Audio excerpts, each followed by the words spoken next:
Some people talk, some people complain, but every once in a while, someone steps up to the pulpit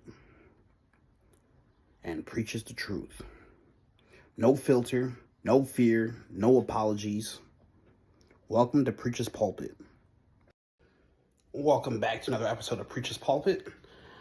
It's your host, Preacher 6, and today we're going to dive in straight to it. Royce Keys debuted today. He faced Berto from Los Garzas.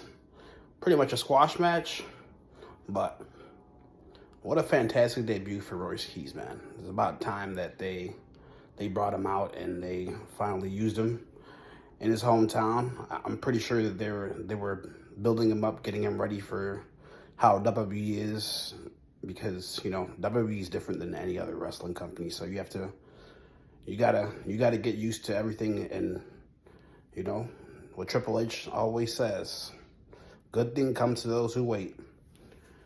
Then second part today, we got a Danhausen match today.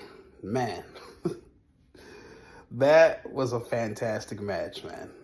I loved every minute of it.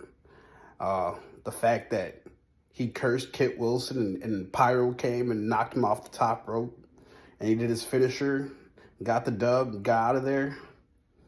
Man, if he has a match at WrestleMania, it's going to be great, man, because Danhausen is a fantastic character, a great character like R-Truth, who's funny as hell, charismatic, and can pull off the comedy skits.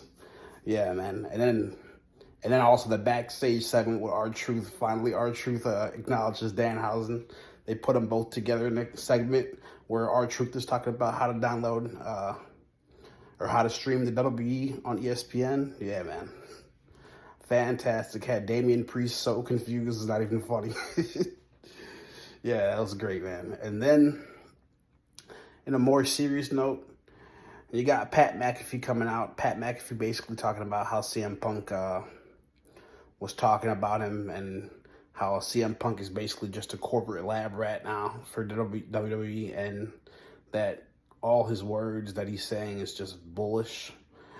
Yeah, but I mean, it's Pat McAfee, bro.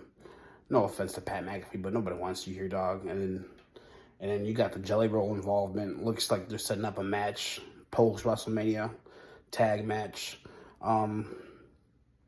My personal opinion, it looks like the Pat McAfee stuff is actually working. It's making Randy Orton look like an actual heel, but at the same time, it's like, it's cheap heat, dog. Like, realistically, like, everyone's chanting "Go home, Pat." Like, obviously, it's really unbearable to watch. He's cutting promos and he's not even getting hit. It's like, what the hell is this, man? But Cody came out, basically talked his shit, basically was talking about how Pat McAfee is a cancer and how that he needs to go home.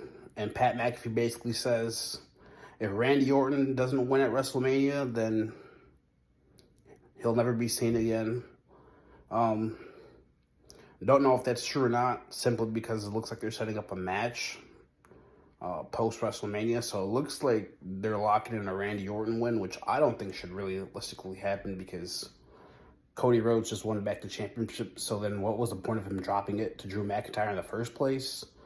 Like, then none of that shit makes any sense. So it's like, what are we doing here? And then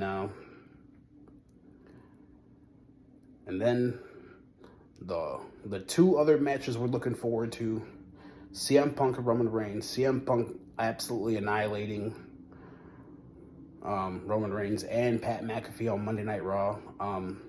Basically saying that Roman Reigns is nothing but a fake-ass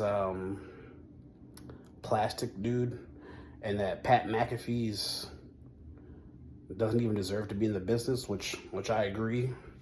CM Punk with a powerful pipe bomb 2.0 that we've all been waiting for. We've all been waiting for this CM Punk to show up. We've all been asking for this CM Punk to show up, and CM Punk delivered on the promo. And me personally, There's only one clean cut winner in this match. Should be CM Punk. I don't think we should even see Roman Reigns sniffing anywhere near that title, especially because he bashed it back when he was Universal Champion. So I don't think that we see Roman Reigns winning that one. CM Punk's got to win, bro. Like, basically, CM Punk, Cody Rhodes, only two people carrying WrestleMania right now.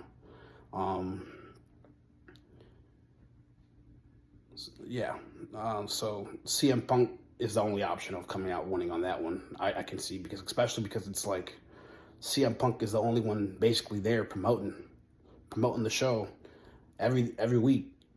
You know what I'm saying? Roman Reigns is not there every week. And yeah, man, CM Punk's got to come out on top. He's been on fire this past year. No one's been as hot as him. This is the summer of Punk. I'm sorry to put it to all Roman Reigns fans, but this is definitely the summer of Punk, bro. And we need an extended CM Punk run as a champion. And then last but not least, the final match that we're all looking for at WrestleMania: Brock Lesnar versus Obafemi. Man, honestly, this one should be a main event, but we know it's not going to be a main event because they already got their main events locked. But Brock versus Obafemi needs the dub, especially because of how they're hyping him up and the crowd's going crazy for him. Brock Lesnar's doing a fantastic job of putting him over through this entire build for WrestleMania. Brock Lesnar's work speaks for himself, man. He's one of the GOATs, man. He's been balling since he was young. You know, he's been hooping. Not everyone doesn't have the same opinion as me. I'm a Brock Lesnar. For me, Brock Lesnar is one of my GOATs. I've been watching Brock Lesnar since 05, 06. So, you know, he's the beast. He's the beast, Brock Lesnar. And fact of the matter is, this is his retirement tour, and we just got to see some good matches out of him. And he's got to put over Obafemi in this match. And then after he puts over Obafemi, he needs to go on a down the streak before he loses at SummerSlam eventually and retires to Gunther. So, yeah. Oh, segue to another point. Gunther. That Gunther-Seth Rollins match is obviously going to set up for a Gunther versus Brock Lesnar eventually, because Paul Heyman owes Gunther a favor for saving him against Seth Rollins. That's another match we're looking forward to. I think Seth Rollins is going to lose that match, obviously, but it's going to set up a good segue for Brock versus Gunther at WrestleMania. Or not WrestleMania, at SummerSlam, where we're going to see Brock Lesnar eventually retire. So, yeah, that's my entire recap of Friday Night SmackDown. And hope you guys enjoy Preacha's Pulpit and keep streaming it. Thank you.